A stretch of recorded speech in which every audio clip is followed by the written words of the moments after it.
বিশ্বনবী very good mediator ছিলেন, বিশ্বনবী লজিক্যাল এবং রেশনাল ছিলেন, বুদ্ধিমত্তাকে কাজে লাগাতেন। এক সাহাবী এসে বলেন, নবী ইযান লি বিজিনা, আমারে জিনার অনুমতি দেন। কিসের অনুমতি? কার কাছে অনুমতি চাইলো? অন্যান্য সাহাবারা এই যুবক ছেলেটাকে ধমকাতে লাগলো, বসো, এই মিয়া বসো, বিশ্বনবীর কাছে কি কথা বলে এগুলা? ওই যুবক বসে রইল, বিশ্বনবী কাজ সারলেন, এরপর বললেন, আইনা শাবাব, ওই যুবকটা কোথায়, এদিকে আসো, কি চাইছো বলো। কয়, বিশ্বনবী আপনি আমারে জিনা করার অনুমতি দেন। বিশ্বনবী যুবকটারে কাছে ডেকে আনলেন, বললেন, ও যুবক, তোমার ঘরে বোন আছে কিনা? কয়, আছে। তোমার বোনের সাথে কোনো পুরুষ জিনা করুক, তোমার কেমন লাগবে? সে বলে, আমি এই পুরুষটারে হত্যা করব। হত্যা করবা? ওকে, ডান। তোমার ঘরে মা আছে কিনা? আছে। তোমার মায়ের সাথে পর পুরুষ জিনা করবে, কেমন লাগবে? কয়, আমি সাইজ করবো ওরে। তোমার ঘরে স্ত্রী আছে কিনা? আছে। তোমার স্ত্রীর সাথে যদি কেউ জিনা করে কেমন লাগবে? বলে, আমি তারে ছাড়বো না। বিশ্বনবী বললেন, তাহলে যেই মহিলার সাথে তুমি জিনা করবা সেও তো কারো বোন, সেও তো কারো স্ত্রী, সেও তো কারো মা, ঠিক কিনা?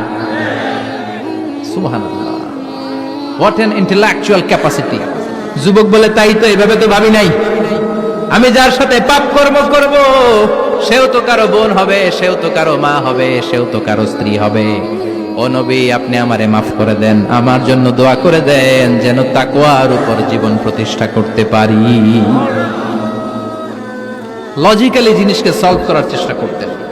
মুআয ইবনে জবালকে বিশ্বনবী সাল্লাল্লাহু আলাইহি ওয়াসাল্লাম ইমাম বানিয়ে পাঠালেন। উনি ইমামতি করতে গেলেন এক মসজিদে। মাগরিবের সালাতে উনি লম্বা কেরাত ধরলেন। এশার নামাজ শুরু করলেন সূরা বাকারা দিয়ে, কোরআনের সবচেয়ে ছোট সূরা। হ্যাঁ, বড়? কত বড়? বিশাল বড়। এখন ওই এলাকার মুসল্লিরা ছিল কৃষক মুসল্লি। এক কৃষক মুসল্লি সাহাবী নামাজের পেছনে দাঁড়ালেন, দেখলেন বাকারা দিয়ে ধরছে, কেরাত শেষ হয় না, আর দাঁড়িয়ে থাকতে পারে না, পায়ে ব্যথা করে, পিঠে ব্যথা করে। কিছুক্ষণ পর রেগে মেগে নামাজ ছেড়ে দিয়ে বারান্দায় নামাজ পড়ে বিশ্বনবীর কাছে বিচার দিতে গেলেন। যে বললেন, নবী এমন ইমাম পাঠাইছেন এশা পরে বাকারা দিয়া। বিশ্বনবীকে সর্বনাশ, মুআয তো ভেজাল লাগাই ফেলতেছে। ডেকে পাঠালেন, সহিহ বুখারীর বর্ণনা। বিশ্বনবী বললেন, মুআয, হোয়াট আর ইউ ডুইং দেয়ার? কি করছো তুমি সেখানে? আফাতানুন আনতা ইয়া মুআয, ও মুআয, তুমি কি ফিতনা বাজাও নাকি? তুমি কি ফিতনা ছড়াচ্ছ নাকি?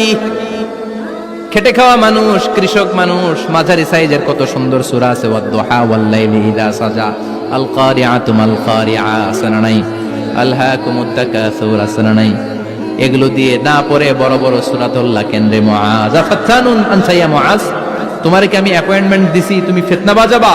খবরদার মুআয, ইয়াসসিরু ওয়ালা তুআসসিরু, ইসলামকে মানুষের কাছে সহজ করে উপস্থাপন করবা। বাশশিরু ওয়ালা তুনাফিরু, ইসলামকে এমন ভাবে উপস্থাপন করবা না যে তোমার কথা শুনে মানুষ দিন থেকে ভেগে ভেগে যায়। তাহলে এই দায়ভার ইসলামের নয়, এই দায়ভার বর্তাবে তোমার কাঁধের উপর। চিৎকার করে বলেন ঠিক কিনা? আমাদের মধ্যে অনেকে ইসলামকে অনেক কঠিন করে ফেলে, মানুষকে আশার বাণী শোনায় না। কই এমনে না পড়লে আপনার বাদ, আপনি বেদাত করছেন, আপনি শিরক করছেন, আপনার কিচ্ছু হবে না। যারে বলে কিচ্ছু হবে না, সে বলে আমার যেহেতু কিচ্ছু হবে না, তোর কথা শোনার আমার দরকার নাই। যে আমারে আশার বাণী শোনায় আমি তার কাছে যাই, ঠিক কিনা? এজন্য সহিহ ইসলাম আপনি প্রচার করবেন, but your approach should be very flexible. 100 বছর যেটা চালু আছে আপনি একদিনই উঠিয়ে দিতে পারবেন? It's not a logical approach. বিশ্বনবীর অ্যাপ্রোচ, বিশ্বনবীর রেশনাল ক্যাপাসিটি এমনটা ছিল না। সহজভাবে বুঝাবেন। আদ-দীনু ইউসরুন লা উসরা ফি, দিনটা হলো সহজ, দিনের মধ্যে কাঠিন্যতা নাই। সুবহানাল্লাহ, কি ক্যাপাসিটি! আমি যেমনি আপনাদেরকে নিয়ে বসে ওয়াজ করতেছি, বিশ্বনবী ওয়াজ করতেন, তবে সংক্ষিপ্ত ওয়াজ। আমরা আধা ঘন্টা করে যদি রাখতে চাই, হুজুর আরো আধা ঘন্টা করেন। তো আরো আধ ঘন্টা করে যদি শেষ করতে চাই, হুজুর আর 10 মিনিট করেন। হুজুর ওয়াজ অনেক টেস্ট লাগে, হুজুর নামাজ টেস্ট লাগে না। আচ্ছা না নাই? ওয়াজ ভাল লাগে, নামাজ ভাল লাগে না, কিন্তু বিশ্বনবীর ওয়াজ ছিল সংক্ষিপ্ত। আর বিশ্বনবী বলতেন, one of the minor sign before the day of judgement, your lecture will be longer, your সালাত উইল বি শর্টার। কিয়ামতের আগে তোমাদের লেকচার, ইসলামী লেকচার লম্বা হবে, নামাজ হয়ে যাবে সংক্ষিপ্ত। এই আলামত সমাজে আছে না নাই? বিশ্বনবী সংক্ষিপ্ত কথা বলতেন, আর ওনার বুদ্ধিবৃত্তিক ক্যাপাসিটি কাজে লাগিয়ে তিনি বুঝাতেন। হাত দিয়ে ইঙ্গিত করতেন। আঙ্গুলের বিভিন্ন ব্যবহার সমাজে আছে না নাই? এরকম করলে এটারা লাইক বলে না, এরকম করলে বলে ডিসলাইক। আবার ক্রিকেটে এরকম করলে কয় ছক্কা, আবার একটা উড়াইলে কয় তুই যা। একটা মানে কি?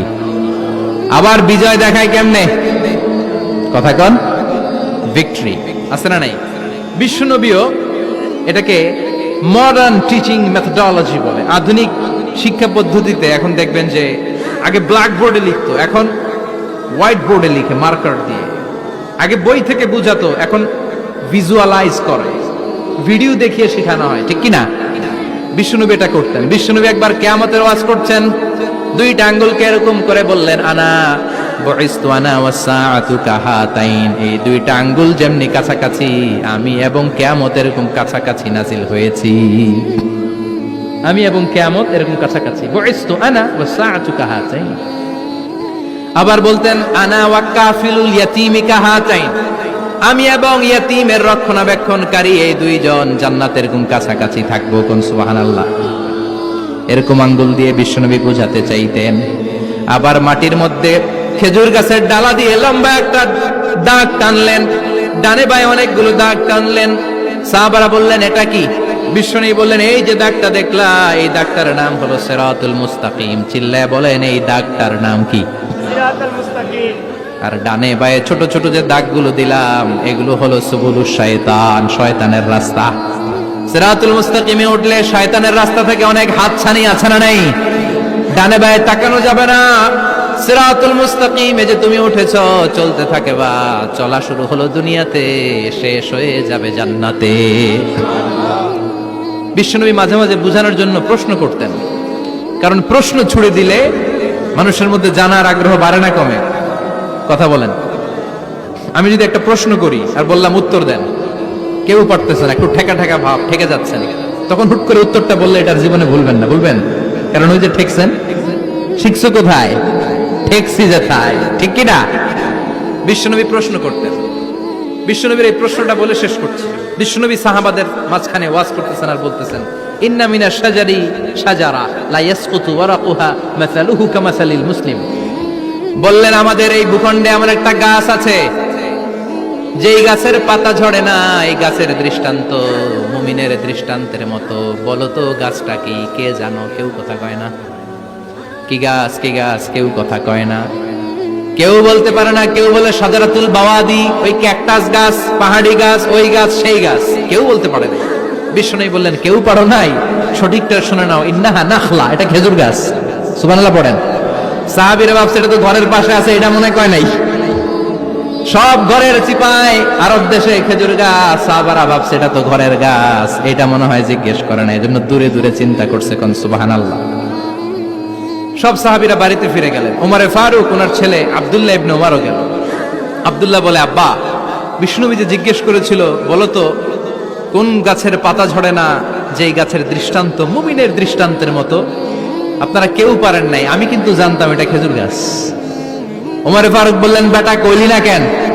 কইতে পারলে নবীর সামনে আমার কলিজাটা এত বড় হয়ে যেত। আমার কলিজার টুকরা ছেলে পেড়েছে, কেউ পারে নাই। আব্দুল্লাহ বলে, বাপ চাচা আপনারা কেউ পারেন না, আমি কই কেমনে? শরম লাগছে, শরম।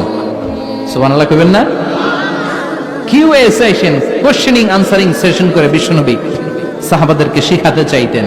এজন্য এ নবী এমন নবী যে নবীর পুরো জীবনের প্রতিটি ইঞ্চি ইঞ্চি জায়গাতে আমাদের জন্য শিক্ষা আছে না নাই? এই শিক্ষাগুলো গ্রহণ করতে রাজি আছেন তো? যা শুনলাম আমল করতে রাজি আছেন তো? বিশ্বনবীর জীবনী গ্রন্থ বেশি বেশি স্টাডি করতে রাজি আছেন ইনশাআল্লাহ? 2-4 জন কইছে খালি। সবাই রাজি আছেন তো ইনশাআল্লাহ? যাদের ঘরে বিশ্বনবীর কোনো জীবনী নাই, বাংলা অনেক জীবনী গ্রন্থ পাওয়া যায়। কোম্পানিগঞ্জের ইসলামী যে লাইব্রেরিগুলো আছে, সেখান থেকে বিশ্বনবীর জীবনী গ্রন্থ কালেক্ট করে পড়বেন। বিশ্বনবীর জীবনী হচ্ছে আমাদের জন্য মডেল।